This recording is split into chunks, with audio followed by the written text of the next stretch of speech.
揭開迷霧，係咪就可以睇清真相？風水格局係中國人內心深處嘅一種血脈嘅信仰。細到家居當中擺一盆花、一個八卦，大到一棟樓嘅形態、朝向，多多少少都蘊含住國人對風水堪輿學說嘅智慧。例如香港中環中銀大廈同匯豐總行嘅風水鬥法，就一直為人所津津樂道。但係喺風水堪輿當中，要講話最頂級嘅層次，我諗莫過於國家級別嘅龍脈學說。龍脈氣運影響咗一個國家嘅興衰。今期節目，我哋就嚟一齊講下龍脈呢樣嘢。如果你中意聽未解之謎，又或者奇案怪案懸案，歡迎你 subscribe 本頻道，俾個 like， 撳叮叮鐘。喺中華大地層層嘅山脈同埋蜿蜒嘅水系底下，隱藏咗一個凡人冇辦法睇得見嘅神秘網絡。佢被古人稱之為龍脈，一條條蘊藏住無盡能量，能夠左右王朝興衰同埋眾生禍福嘅地脈。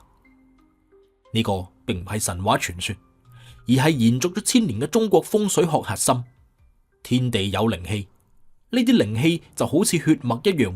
喺山川河流之間流動匯聚，最終決定咗一切嘅氣運。只不過龍脈嘅講法充滿咗到而家都冇辦法破解嘅詭異謎團。古代帝王點解要不惜代價都要揾到屬於自己嘅龍脈，甚至派人去斬斷其他朝代嘅龍脈？佢哋係咪真係相信挖走一座山，改變一條河道，就可以令到一個興盛嘅民族走向滅亡？正史同野史當中記載咗太多冇辦法驗證嘅巧合，嗰啲被斷脈嘅地方，係咪真係就從此一蹶不振？呢個係心理戰，係巧合，定係某種仲未被現代科學所認知嘅能量，確實係存在呢？龍脈係中國地理最深邃嘅謎題，佢介乎於環境科學同埋玄學之間，交織住歷史嘅真相同埋虛構，籠罩住一層冇辦法驅散嘅神秘迷霧。龍脈學說嘅起源可以追溯到中國古老嘅山岳崇拜同埋天人感應嘅哲學。喺《山海經》當中有提到話，山之行脈，認為山川就好似人體嘅經脈一樣係相連嘅，孕育萬物，其中流動住決定吉凶禍福嘅一種所謂氣。而最早系統性咁記載嘅，就莫過於託名係晉代嘅郭璞所著嘅藏書，其中提到話，氣乘風則散，介水則止，奠定咗藏風聚氣係尋找龍脈嘅根本原則。而龍脈呢一個詞真正咁定型同埋廣泛應用，就同古代帝王對江山永固嘅渴望係密不可分。龍脈呢個詞嘅發展流變，充滿咗為政權服務嘅詭異色彩。唐代風水大師楊君松將龍脈系統化，細分成干龍、支龍，甚至斷言話中華龍脈就源於崑崙山，分為北、中、南三大干龍，對應住天下興衰格局。呢個就令到所謂嘅玄學風水，從點樣選擇吉地嘅呢種術法，一躍成為解讀王朝命運嘅玄學密碼。而最令人不寒而栗嘅記載，係《史記·高祖本紀》以及《野史》裏邊所講到，秦始皇統一六國之後，聽聞話東南方有天子氣，於是就揾人去鑿斷金陵，亦即係而家南京裏邊嘅龍脈，以絕後患。睇翻南京呢座城市往後嘅幾百年，三國嘅吳、東晉以及一路去到明朝都有喺呢度建都，但係呢都屬於短命王朝，又或者定都喺呢度冇幾耐，後尾就搬走咗。咁究竟呢個係歷史嘅巧合，定係龍脈真係俾人掘斷咗嘅應驗呢？至今冇人能夠解釋得清楚。一路去到明清嘅兩代，龍脈嘅講法同政治捆綁達到咗最頂峰。明朝為咗保護皇陵龍脈，將成個山脈劃成咗禁區，普通百姓不得入內。而清朝入關之後，更加將東北長白山視為龍興之地，禁止百姓去斬樹，又或者開墾土地去種植，意思係要保護佢哋嘅祖宗龍脈。而呢一系列嘅舉措背後，係統治者對一種睇唔清楚、摸唔到，但係又似乎係主宰住命運嘅力量極致嘅敬畏同埋恐懼。龍脈學說喺歷史長河當中就係咁樣，從一種環境經驗慢慢流變成侵襲咗政治謀算、心理威懾同埋神秘主義嘅天機元術。正係由於龍脈自古以嚟對中國帝王嚟講咁重要，所以喺民間傳說當中亦都流傳咗好多關於龍脈嘅故事。其中流傳得比較廣嘅一個傳說就係劉伯溫奉命斬龍脈。相傳話清朝初年，朱元璋剛剛奪取咗天下，有一日呢，佢瞓下瞓下就突然夢見有條金龍從東南方騰空而起，直撲入金鑾殿。於是佢成個扎醒，馬上叫咗軍師劉伯溫過嚟，將呢個夢話咗俾佢知。呢個劉伯溫係好熟天文地理、奇門遁甲、陰陽順逆、星野分斗等等嘅雜學嘅。佢計算咗一番之後，就話俾朱元璋聽，話喺北邊啊，紫微星非常殘眼，大放光明，呢個係大明朝國運昌隆嘅徵兆。只不過喺東方嘅太白星嗰個方向就時明時暗，有時呢，明亮嘅程度係絕對唔輸蝕俾紫微星嘅。咁即係講明喺大明嘅國境之內有真龍天子出現嘅可能性。朱元璋於是馬上命令劉伯溫尋訪天下嘅龍脈之地，就係要斬除龍脈嘅跡象，安定天下。於是劉伯溫帶住一支神秘嘅隊伍，開始從南到北一路橫掃天下，要揾天下嘅龍脈。據講話有次佢嚟到甘肅，就發現甘肅青城呢笪地方可以話虎踞龍盤，尤其是當地有座山叫做二龍山。呢座山山形奇特，向前遠望就望住黃河，正係風水學上高所謂嘅前有望背有靠嘅講法。而且二龍山嘅山間有紫氣浮動，隱隱約約有應龍浮動嘅景象。劉伯溫於是斷定呢度就係龍脈所在，就開始斬龍行動啦噃。劉伯溫喺二龍山附近90幾里嘅山路行走考察，每行到一個地方就去測量計算，仲做好標記，一路搞一路把口就吟沉沉，口中念念有詞。最後呢，佢就終於用盡咗平生所學，敲定咗一套斬龍脈嘅方案，先叫當地嘅知府派兵喺做過標記嘅7笪地方度安營紮寨，每笪地方揾28個人輪流去值守，按照北斗七星嘅陣營，7個人一組作為排布。呢個大陣嘅4個斗柄就分別指住東南西北4個方位，士兵呢要手揸兵器，日夜都唔可以離開半步。而劉伯溫自己就坐鎮青城去指揮。佢知道二龍山係龍脈之首，亦即係龍頭嘅所在地。咁啊，只要斬斷龍頭，呢條應龍就玩完嘅。到時龍血就會流向所謂嘅七竅，嗰班士兵呢就要揾兵器去揩嗰啲龍血，一路揩到冇晒為止。咁呢條龍脈就真正係玩完嘅啦。於是劉伯溫就留喺當地一直等，一路等到一個月暗星明嘅夜晚。劉伯溫就發現紫微星同太白星喺度互相爭輝噃，不分上下。呢個係斬龍脈嘅好時機。於是劉伯溫果斷落命令，命令早就已經喺度待命嘅士兵鑿開二龍山嘅其中一段山脈。呢個位置呢，劉伯溫經過計算就正係龍頸嘅所在地。即時陰風陣陣，飛沙走石，天上仲傳嚟林林聲嘅雷聲不止添。冇幾耐，有傾盆大雨，山洪爆發。劉伯溫命令士兵不得撤退，直到太白星暗淡咗落去。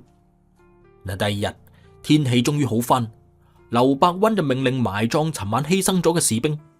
數咗數，剛好係7749個人。佢又喺二龍山嗰度挖低咗個坑，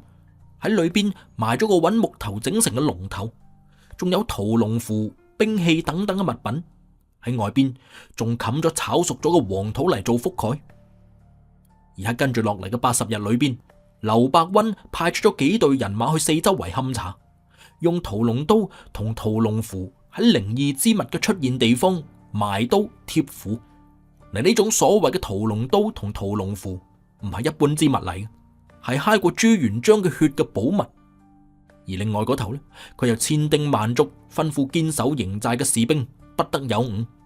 只要堅持到龍血唔再出現，佢嘅斬龍脈任務先至叫做成功。事實上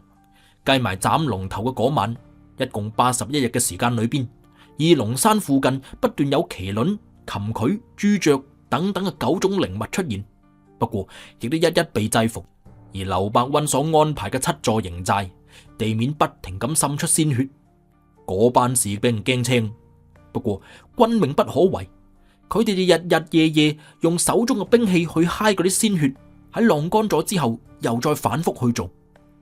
據講話，劉伯溫為咗徹底咁斬斷呢度嘅龍脈，足足喺二龍山留咗3年幾嘅時間。而又有傳說話，劉伯溫斬龍行動見到西北陽氣旺盛，於是一路揾到去當時嘅重鎮蘭州，發現喺蘭州南邊嘅高蘭山氣勢好獨特，主峰就好似成個龍頭咁，而對落嘅山勢呢就蜿蜒盤旋，十足十一條龍身。佢哋認為呢笪地方日後必有真龍天子出世，會取代朱明王朝，於是就揾人日夜開挖，將山頭挖咗個崩口出嚟，又喺附近修建咗4座躉台，寓意係釘龍樁，釘住龍嘅身體咁話，令到佢冇辦法騰飛。仲喺呢度起咗個伏龍亭，用嚟鎮壓。而呢一笪地方後尾亦都改名叫做伏龍坪，呢個名仲一路沿用到今時今日添。後尾劉伯溫巡視天下，足足斬咗99條龍脈，一路斬到去長白山。而呢一位斬龍無數嘅國師，居然面對住長白山收劍入鞘，轉身離開。有講話呢係因為當時佢都準備出手噶啦，不過就狂風驟雨。劉伯溫將呢種景象視為上天對佢嘅警示，亦都有話係古人將9數作為極點，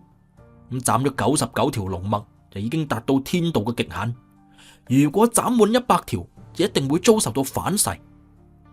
仲有一種講法，話劉伯溫喺見到長白山之後，就推算到200年之後，佢嘅後裔將會追隨住長白山龍脈之主。如果而家自己斬斷咗呢條龍脈，咁就會殃及到佢後世子孫。劉伯溫點解唔斬長白山？呢個原因係眾說紛紜。只不過喺劉伯溫死咗之後，大概300年左右，明朝到咗萬曆年間，努爾哈赤就確實喺長白山崛起。佢哋宣稱話祖先係長白山仙女所生，而清兵入關之後，亦都馬上將長白山封為龍興之地。當然啦，呢個更加多嘅係可能出自政治上考慮啩。咁樣嘅講法可以加強清朝統治嘅合法性，因為除咗長白山龍脈之外，清皇室所老作出嚟嘅關於自己嘅起源神話，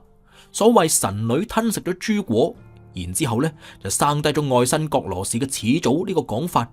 亦都同古代華夏民族嘅商朝起源《詩經》裏邊有話天命玄鳥降而生商嘅講法係一模一樣嘅。可見從理性嘅角度嚟分析，中國古代王朝喺建立初期，想要保持住統治嘅穩定性，就必須要先確立自身統治嘅合法性。而所謂天命所歸、龍脈興旺呢類嘅講法，就最容易被利用噶啦，亦都係老百姓最容易接受嘅講法。只不過類似龍脈嘅傳說，無論係古代定係近代，都有唔少流傳。而曾經斬龍脈嘅，就絕對唔單止朱元璋同劉伯溫。相傳喺北宋初年，宋太祖趙光義就曾經下令喺山西太原一帶焚毀晉陽城，跟住又引汾水同埋晉水去淹沒古城廢墟，徹底咁摧毀呢一座千年嘅名城，仲削平咗城北嘅系州山山頭，象徵住掹咗龍角。而喺新起一座太原城嘅時候呢，太原城嘅街道都淨係會起丁字形嘅路口，就絕對唔起十字形嘅路口。呢個就寓意係釘死龍脈咁解。呢件事後尾被記載咗喺《續資治通鑑長篇》、《宋史》、《宋會要輯稿》等等嘅史書裏邊，咁啊證明歷史上係真實發生過嘅。而到咗北宋嘅末年，金國為咗防止漢人再次復興，亦都曾經派人去中原斬斷龍脈，喺山入邊開鑿巨溝，稱之為破龍洗。另外仲有個撲朔迷離嘅傳聞，係流傳喺北京圓明園被焚毀之後嘅。1860年，英法聯軍火燒圓明園，民間好快脆有流傳嘅傳說話，呢一場浩劫破壞咗北京嘅龍脈護起。喺《更新外史》一書當中有記載，話清宮裏邊有人大叫話龍脈焉斷，天命將衰。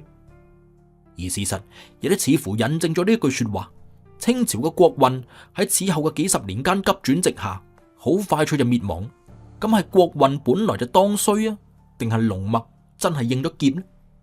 呢個問題嘅答案至今都仲係眾說紛紜。喺古代，龍脈關係到帝王之起，龍脈嘅呢個講法始終縈繞喺公眾嘅想象同埋恐懼之中。佢似乎唔單止係一種風水傳說，更加似係一條暗中掌控住國運嘅地脈之龍。好多事件至今都仲帶住未解之謎嘅氣息嘅。近代流傳最廣嘅龍脈事件就係南京中山陵嘅龍脈傳說。孫中山先生逝世之後，陵墓嘅選址成為咗國人關注嘅大事。根據當時嘅《新報》同《東方雜誌》記載，選址委員會當中聚集咗唔少中西方學說嘅學者，最終確定咗紫金山裏邊茅山龍脈嘅一段。民間都盛傳話呢一段呢係龍首嘅地方。風水師話紫金山就好似一條巨龍延伸入到江入邊一樣，而中山陵嘅位置剛剛好就喺龍脈咽喉之地。孫中山先生安葬喺呢度，寓意龍脈轉生，國運重啟。而更加詭異嘅係，根據南京實錄嘅記載，陵墓落成當日，紫金山上空曾經出現紫氣東來嘅奇景。當時嘅南京市民個個都目睹，仲爭住互相去傳頌。有人話呢個係龍脈應運而發出嘅天象，亦都有人認為只不過咁啱嗰日出現咗雲霞啫。不過呢一段記載一直都係存疑嘅，成為史料學家同埋民間傳說嘅爭論點。而與之呼應嘅就係北京城嘅龍脈之謎。北京嘅中軸線被稱之為龍脈中軸，呢條中軸係指從紫禁城嘅永定門一路延伸到鐘鼓樓嘅呢一段。呢條軸線長7.8公里，貫穿咗成個紫禁城，一路去到景山龍脈嘅尾部。明清時期風水師堅信北京就係真龍嘅居所。而去到現代之後，北京城大規模咁擴建，尤其是係上個世紀50、60年代，新城同高樓嘅修建就引發咗會唔會破壞龍脈嘅呢個疑慮。根據北京晨報2003年嘅一篇報道，話當年喺修建長安街延長線嘅時候，曾經有老人攔住條路，大嗌話此處龍脈不可斷，否則天子氣散咁話。施工方就當然唔信，但係巧合嘅係喺完工嘅當年之後，就馬上遭逢政局巨變，3年饑荒、4·5運動、周恩來去世、唐山大地震、毛澤東逝世。民間將呢系列嘅事件都同長安街改造聯繫埋一齊，話呢個呢係龍脈動搖、天命將移嘅跡象。於是呢個講法就更加添上一份神秘嘅色彩。雖然冇辦法證實呢啲事件同所謂龍脈之間嘅因果關係，但係龍脈同國運之間嘅暗合依然係被人津津樂道。喺當代，關於龍脈嘅傳聞就更加神秘啦。汶川大地震發生之後，有網絡文章就話岷山、龍門山山脈就正係中國西部嘅龍骨所在地，而地震呢就係龍脈斷裂嘅結果。呢個講法最早係見於2008年民間風水論壇，後尾被大量咁轉發。科學家就解釋話，地震係地底板塊運動所導致，但係唔少人依然相信係龍脈受傷先至會導致咁嘅浩劫。而奇怪嘅係，一啲老一輩嘅四川人回憶話，地震前嗰幾日，當地嘅夜空出現過異常嘅紅光，並且仲有低沉嘅轟鳴聲，聽起上嚟好似係龍吟聲。呢類記載雖然冇辦法考證，但係就令到龍脈呢個講法更加神秘。而喺香港，九龍吐珠嘅故事，時至今日依然被地產商經常咁去提起。香港九龍半島背靠獅子山、飛鵝山，山脈蜿蜒，成個地勢就好似九龍入海一樣。而維多利亞港就正對住中環，就好似係九龍吐出一顆明珠。香港風水志曾經記載，太平山脈係香港呢條龍脈嘅背脊骨，所以無論係港英政府修建總督府，定係後尾香港中銀大廈，都兜唔開呢個龍脈布局嘅爭論。1989年，中銀大廈建成，外形非常尖銳，被指話會切斷九龍嘅龍脈，導致香港金融運勢不穩。去到1997年，亞洲金融風暴爆發，呢個講法又是俾人攞出嚟講。咁究竟係咪真係有因果關係呢？冇人能夠作證，但係風水師同市民口口相傳，就令到呢一座中銀大廈嘅摩天大樓更加有一種神秘嘅色彩。從南京嘅龍首陵墓到北京嘅龍脈中軸，再到四川嘅龍骨震動，香港嘅九龍吐珠，龍脈嘅傳說始終都未曾遠去。佢就好似一條睇唔見嘅暗流，貫穿喺中國嘅山川同歷史之中。嗱，如果從科學嘅角度嚟睇，中國嘅龍脈學說似乎表面上係一種古老嘅地理觀念。現代地質學家認為，山脈嘅走向係同地質嘅構造帶息息相關嘅。呢個係地殼運動同板塊碰撞嘅產物，唔係啲咩龍脈。例如從秦嶺到崑崙山嘅呢一帶山脈，本質上係歐亞板塊同印度板塊碰撞嘅結果，於是形成咗好似背脊骨一樣嘅地形走向。而長江同黃河嘅流向亦都確實同呢啲地質構造係有密切嘅關係。亦即係話，中國地理上嘅三條主要嘅龍脈，